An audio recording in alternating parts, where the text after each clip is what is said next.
Hello guys, आपका मेरे channel में स्वागत है भाई। तो कुछ दिन पहले गाइस मैं जॉन डियर 4x4 का पार्ट 1 अपलोड किया था।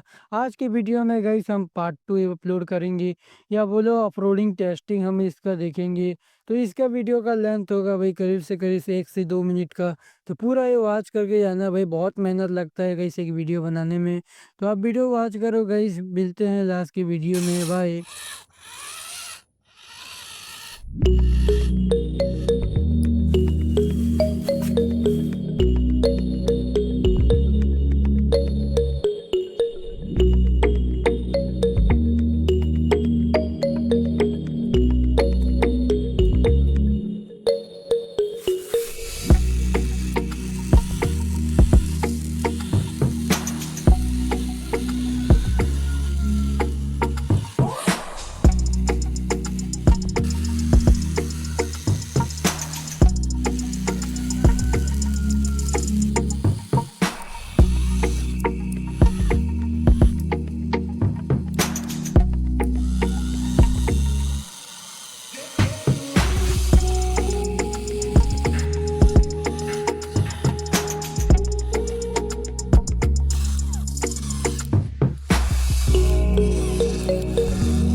कुछ दिन पहले गई इस वाले ट्रैक्टर और बोल्डर ट्रैक्टर का मैंने टोचन किया था, जो कि भाई मैं थोड़ी थोड़ी सी क्लिप में शॉर्ट वीडियो पे आपको दिखाया था, जो कि भाई मैं इस वाली वीडियो में आपको दिखा रहा हूँ। तो वीडियो चलो देखो भाई।